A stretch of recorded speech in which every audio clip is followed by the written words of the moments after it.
Thank you once again for making Locked On Cougars your first listen of the day.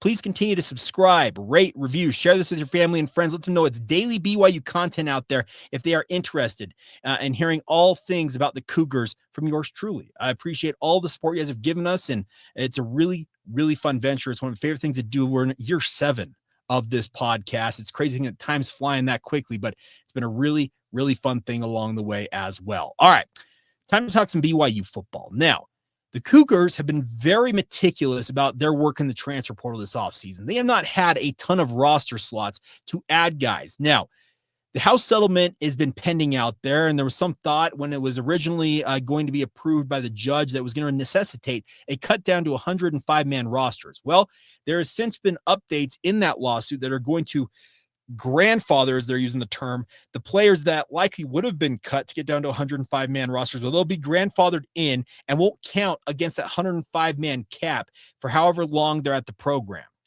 That is going to help BYU out because the nice part is they're not going to have to cut guys to make room for guys they have brought in via the portal or vice versa.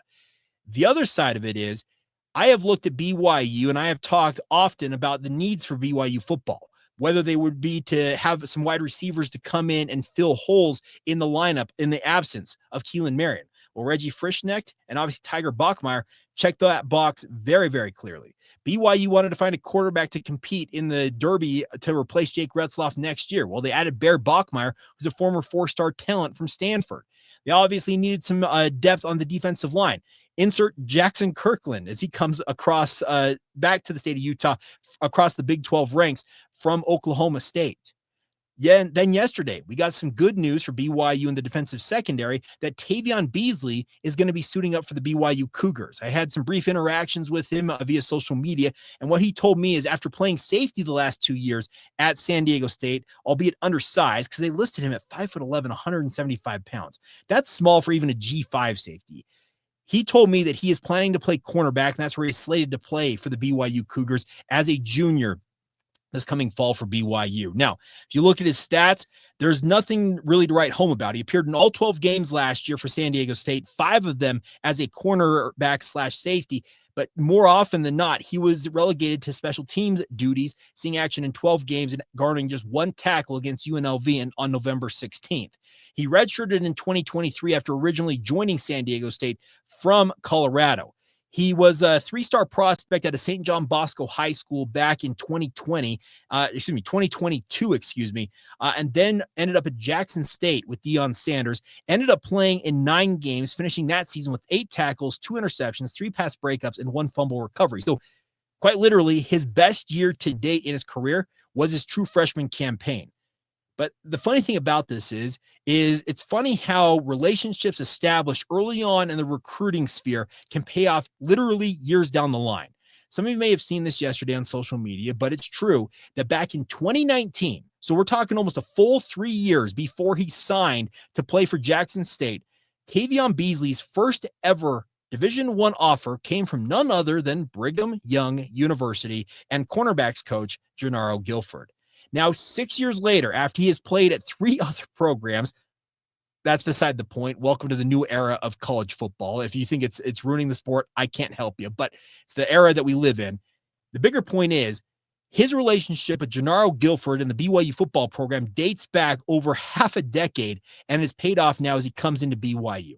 What is there to expect from a young man like this? Well, he's not played a lot of late, especially at the G5 level playing for San Diego State.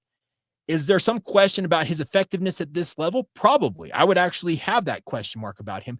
But the one thing I knew in talking with people around the football program is that Jernaro Gilford was intent on adding at least one guy to his cornerback room via the transfer portal, and Tayvion Beasley appears to be it. At bare minimum, he comes in with experience at the Division I level and can offer depth that BYU needs at cornerback. I figure that guys like Evan Johnson, Maury Bamba, Trey Alexander, Marcus McKenzie, and Jonathan Cabella, probably, as well as Jaden Dunlap, probably make up your top 6 cornerbacks. But to a man outside of Trey Alexander and Jonathan Cabella, every one of those guys that I listed there, I said the 2 youngsters, I said of Trey and Jonathan Cabella, the other 4 all have injury concerns that have cost them time in their BYU careers, whether it's been a week or it's been an entire season. They have had multiple instances of injury concerns, and that's why I think a guy like Tayvion Beasley comes to BYU at minimum to offer depth at the position. Maybe he gets coached up finally by a cornerbacks coach who knows what they can do for him, and maybe a guy like Jernaro Gilford pulls the best out of this young man. He was a 3-star prospect coming out of St. John Bosco, so he's not the top tier of recruits that come out of an illustrious program like St. John Bosco, because it routinely produces 4- and 5-star talents. But this is a guy that went with Deion Sanders to Jackson State, then made the transition to Colorado with Deion before ultimately landing at San Diego State. And now he's on his 4th program, and I think he's really looking to make this a home for himself and succeed on a national level. Obviously, BYU's got a lot of depth. That's very clear. And the way they've gone about building this depth is, like I said, checking boxes off of what you would like to have out of the transfer portal. Well, the question is, what's left for BYU?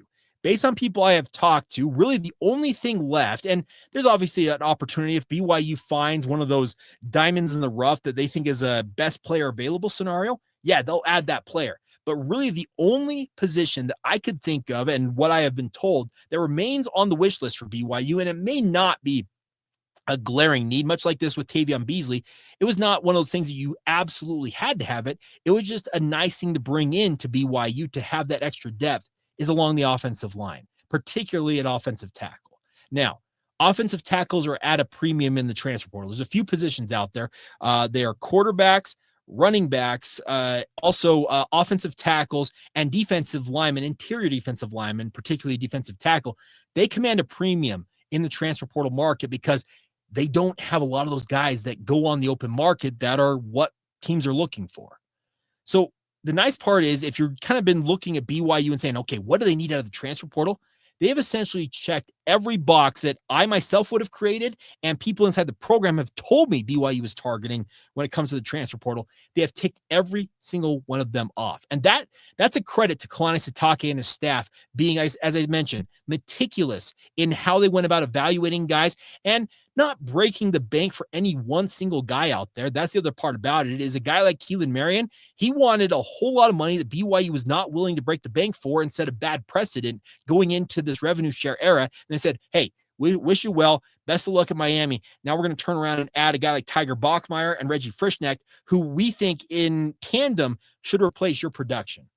Will they? TBD. But I think that BYU has played their cards extremely well and has benefited from this. And the nice part is they have only bolstered their lineup, bolstered their chances of running at a Big 12 title, and have added quality depth that should, at minimum, make them that much more formidable this year as they chase a Big 12 title and a potential college football playoff berth.